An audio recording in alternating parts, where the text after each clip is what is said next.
The moment Judge Leanna Graves stepped into the courthouse, it felt less like a house of justice and more like a trap waiting to spring. At the security gate, officers Troy Melton and Wayne Carter suddenly blocked her path, treating her not as a judge, but as a powerless woman to control. Within seconds, her ID was dismissed, her hands locked in cold steel cuffs, and she was dragged into a dim back room where the air reeked of power and cruelty. Laughter echoed, insults were spat, and the sharp buzz of electric clippers filled the room like a weapon of humiliation. As they sheared away her hair, their arrogance grew, but so did her silence, heavy and unbreakable. What they didn't know was chilling. The woman they had just degraded would, in a matter of hours, hold the gavel that could destroy them forever. If this moment felt intense, prepare yourself, because what comes next is darker, more dangerous, and far more powerful than anything you've seen so far. The neighborhood of Maplewood Heights was known for its trimmed lawns, uniform fences, and spotless driveways. To an outsider, it looked perfect, too perfect. But behind the carefully painted facades and manicured hedges lived tension, pride, and unspoken rivalries that brewed beneath the surface like a silent storm waiting to break.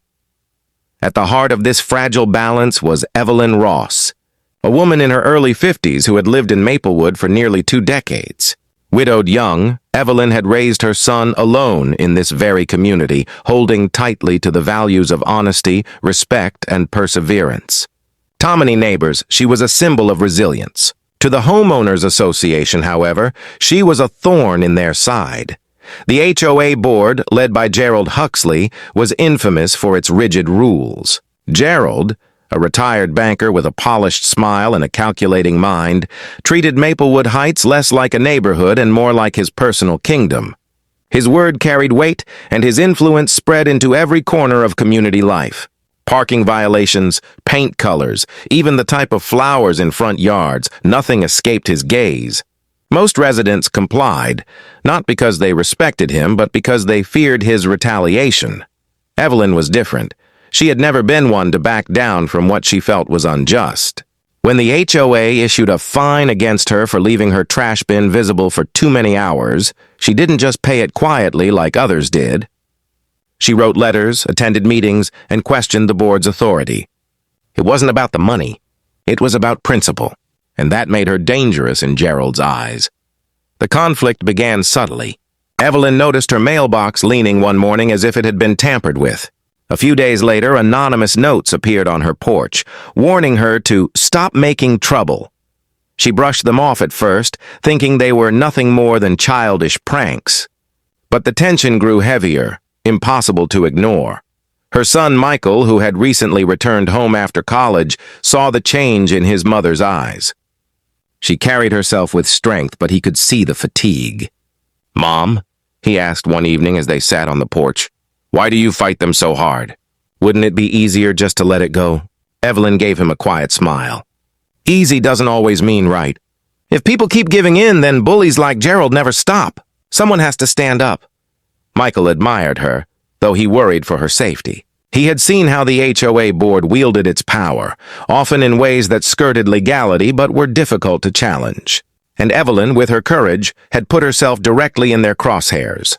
The breaking point came on a Tuesday morning. Evelyn was preparing to leave for work when 2 HOA enforcers, neighbors acting under Gerald's orders, arrived at her doorstep. They carried clipboards and stern expressions, informing her that she had violated yet another rule. Her son's car, parked slightly over the sidewalk line, was an obstruction. The fine this time was outrageous. Evelyn refused to sign the notice. Calm but firm, she told them she would contest it at the next meeting. One of the men smirked, muttering under his breath, "You'll regret this." She felt the chill of those words long after they left. That evening, Evelyn sat by the window, watching the quiet streets of Maplewood Heights. The neighborhood lights glowed softly. Families moved about their routines, and everything looked deceptively peaceful. But inside her heart, she knew the calm was an illusion. A storm was coming, one that would test her strength, her family, and the very soul of the community, and Evelyn Ross was ready to face it. The weekly HOA meeting had always been a carefully staged performance. Neat chairs, neatly printed agendas, and Gerald Huxley at the head of the table, commanding the room like a judge presiding over his court. Neighbors came because they had to, not because they wanted to. They would sit quietly, nodding along to whatever Gerald and his allies decided. But that evening, the air felt heavier, charged with a tension no one could ignore. Evelyn Ross entered the hall with her, so with Mika L. at her side. Heads turned. As the two walked in, not because of their appearance, but because of the quiet defiance radiating from Evelyn. Everyone knew she was the only resident who dared to challenge Gerald openly. Whispers followed her to her seat, a mixture of admiration and fear. Some hoped she would finally expose the unfairness of the board. Others worried that crossing Gerald meant inviting trouble to their own doorstep. The meeting began with Gerald's polished voice echoing through the room. He spoke of community harmony, of standards that protect property values, and of the responsibility of every homeowner to obey the rules. His words sounded noble, but Evelyn had lived long enough to hear the manipulation hidden beneath. When the agenda reached the section on violations, Gerald's eyes flickered with satisfaction. "Next," he said, "we must address the repeated infractions at the Ross residence. Trash bins left out, overgrown hedges, vehicles obstructing walkways. This pattern of negligence is unacceptable." Evelyn rose slowly. Her voice was steady, but each word carried weight. "With respect, Mr. Huxley, those so-called violations are not negligence. They're excuses. Excuses are used to intimidate and silence anyone who questions this board's authority. My hedges are trimmed. My bins are put away. My son's car was not blocking anyone. This is harassment." Gasps rippled across the room. No one had ever spoken so bluntly to Gerald before.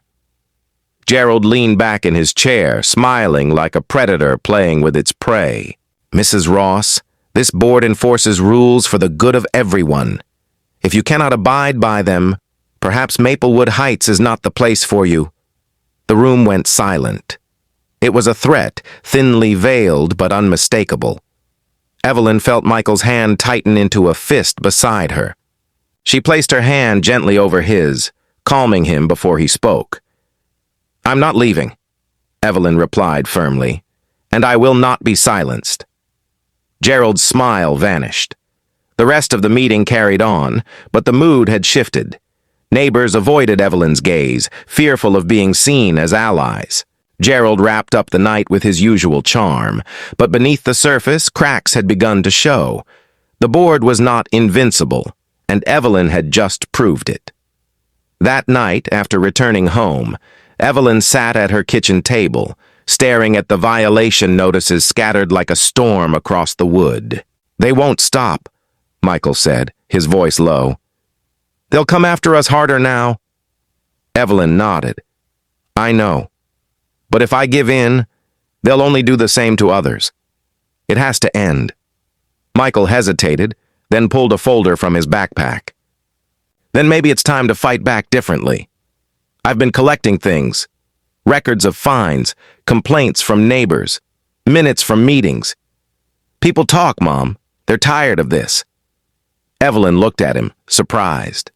For years, she had carried the burden alone, but now her son was standing beside her, ready to help. She saw in his eyes the same determination that had carried her through loss and hardship. The storm she had sensed was no longer just on the horizon. It was here. And for the first time, Evelyn realized she wasn't facing it alone. Outside, Maplewood Heights looked as serene as ever. Porch lights glowed, children laughed in the distance, and lawns remained perfectly trimmed. But beneath the surface, the battle lines had been drawn.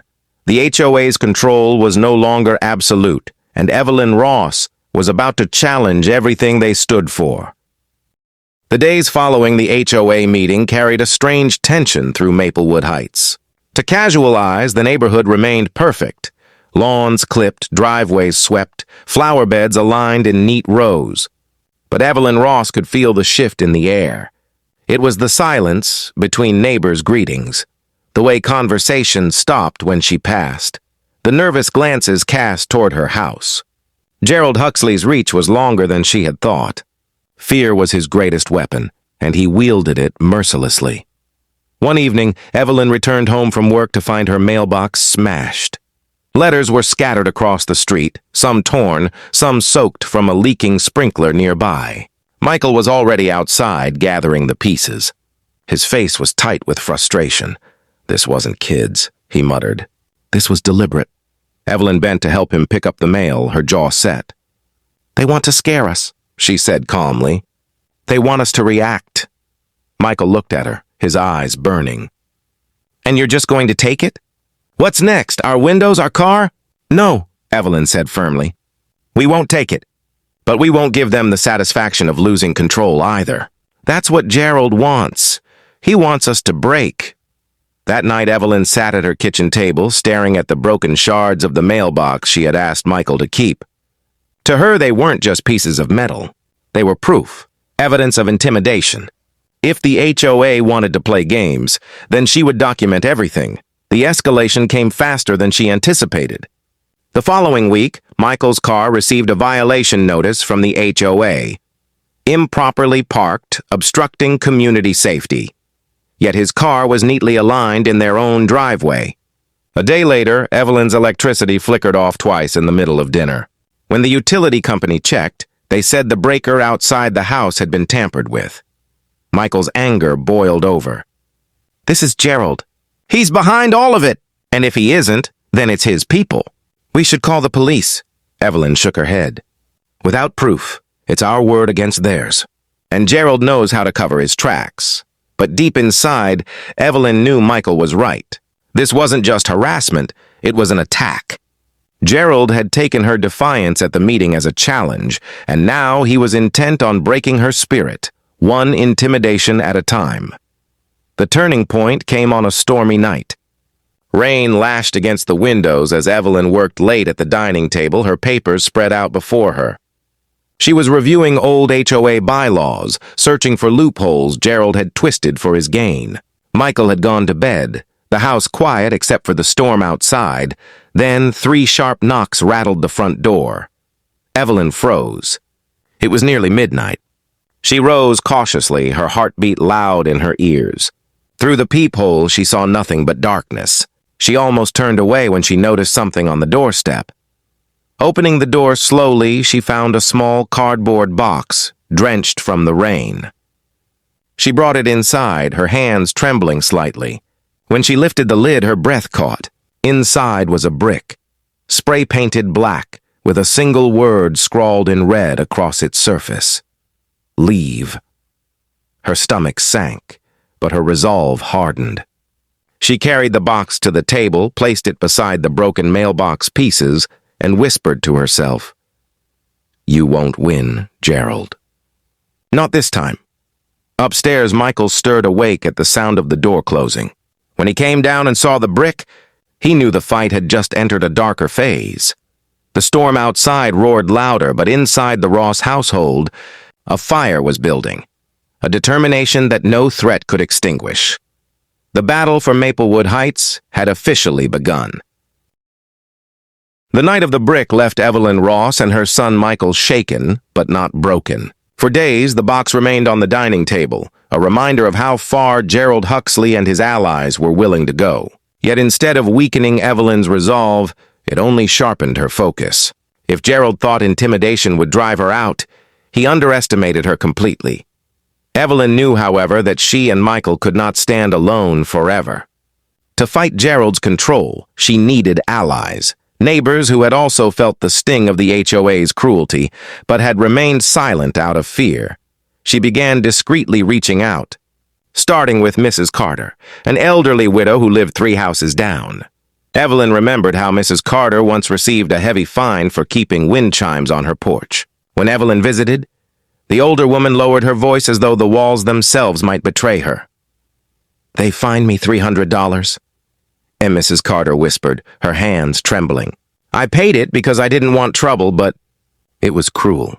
Gerald's men came at night to take them down. I never put them back." Evelyn placed a reassuring hand on hers. You're not alone anymore. What they did to you, what they're doing to us, it has to stop. But I can't do it without people like you." Mrs. Carter hesitated, fear flickering in her eyes, then finally nodded. "I'll help."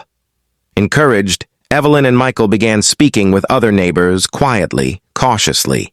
Some shut their doors, unwilling to risk Gerald's wrath.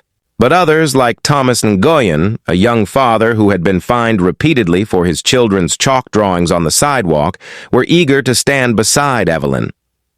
"My kids are afraid to play outside," he admitted bitterly. "That's not a community. That's a prison." Yet not everyone could be trusted. During one conversation with a couple who had long complained privately about the HOA, Evelyn noticed their nervous glances. The very next day, Gerald appeared at her doorstep with another violation notice, this time for a cracked driveway.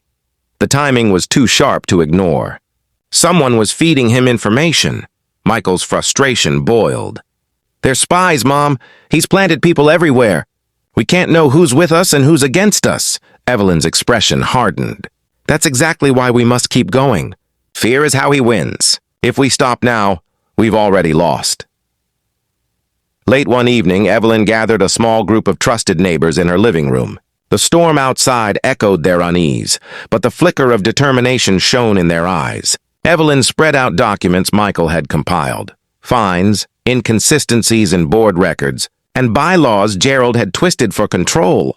"This isn't about broken mailboxes or chalk drawings," she said firmly. "This is about power.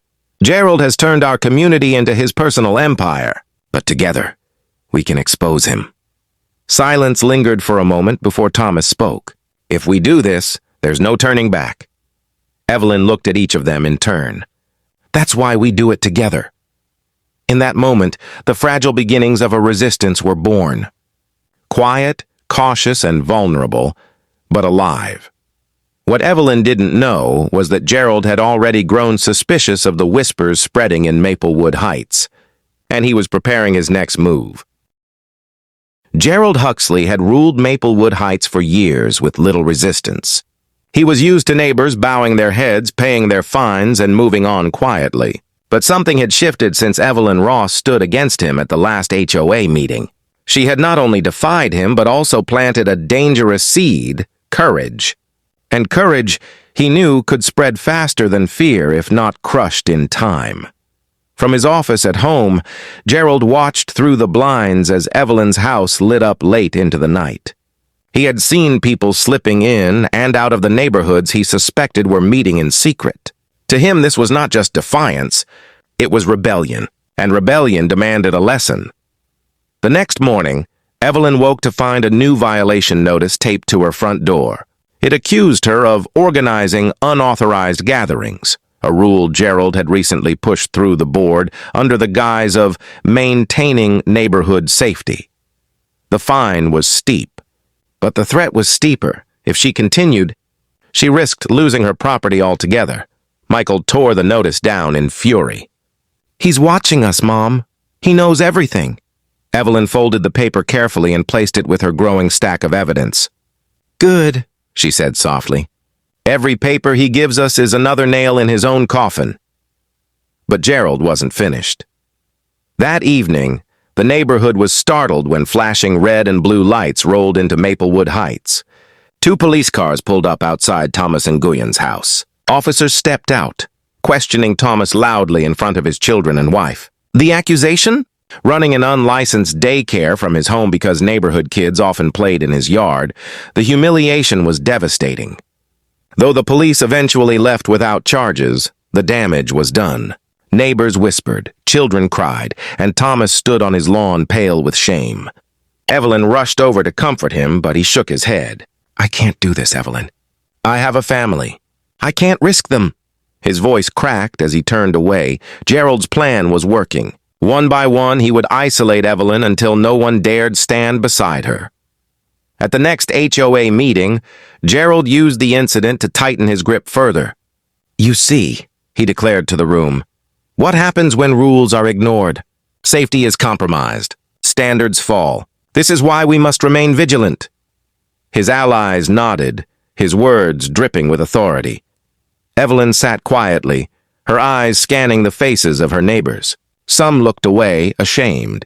Others avoided her gaze entirely, too afraid to be seen in her company. The small alliance she had built was already showing cracks. Back home, Michael's frustration boiled over. "We're losing them, Mom!" Gerald's winning, but Evelyn, though tired, did not falter. "No," she said firmly. "He's showing his hand too soon. The more desperate he gets, the more reckless he becomes. And reckless men make mistakes." She placed a hand on the growing pile of evidence, photos, notices, testimonies. Her voice was quiet but resolute. "This isn't over. Not even close." Outside, Maplewood Heights remained as polished as ever. But beneath its perfect lawns and pristine fences, a battle for control was raging, one that was about to turn far darker.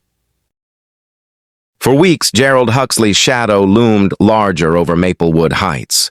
His tactics had already forced Thomas and Nguyen to retreat, and whispers of fear now hung in the air like smoke after a fire. But Gerald was not satisfied with intimidation alone. He wanted Evelyn Ross crushed, not just in her home but in the eyes of the entire community. It began with a letter, folded neatly, printed with the HOA's official letterhead, and delivered to every single mailbox in the neighborhood. Its tone was deceptively calm, but the accusations were sharp as knives. "Mrs. Evelyn Ross," it read, "has repeatedly endangered the harmony of Maplewood Heights by hosting unauthorized gatherings, encouraging neighbors to defy HOA regulations, and spreading false claims about board leadership. Such behavior threatens property values and community peace. The board urges residents to be cautious in their dealings with her." By evening, Evelyn felt the shift. Neighbors who once smiled now avoided her gaze. A mother pulled her child closer as Evelyn passed. Mrs. Carter, who had quietly promised support, hesitated when Evelyn greeted her. The smear campaign had begun its work. Michael was furious. He stormed into the kitchen waving one of the letters. "This is slander! He's poisoning everyone against you. If they believe this, they will," Evelyn interrupted softly, her voice weary but steady. Fear makes lies easier to swallow than truth. She knew Gerald's strategy well: isolate her, discredit her, and make her a pariah. Once her reputation was broken, the alliance she'd built would collapse completely.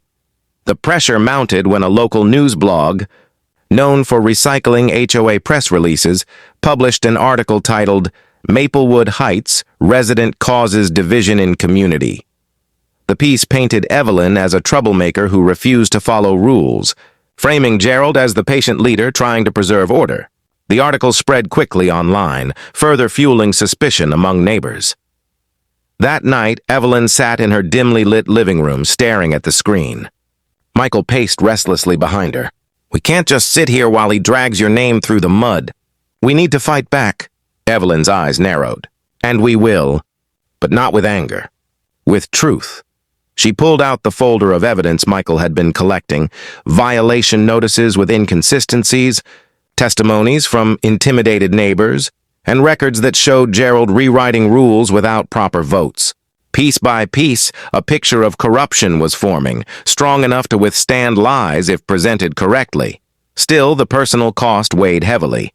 Evelyn could endure the fines, the broken mailbox, even the threats. But the coldness of neighbors, people she had lived among for 20 years, cut deeper than she expected. She wondered, in her quietest moments, if Gerald's poison was working after all. Yet when she glanced at Michael, whose eyes blazed with determination, she reminded herself why she fought. This wasn't just about her reputation. It was about every neighbor silenced by fear, every family bullied into submission. Gerald thought he was breaking her spirit. What he didn't realize was that he was forging it into something stronger. And soon, Evelyn promised herself, the truth would break through the lies. The smear campaign had spread like wildfire, leaving Evelyn Ross isolated.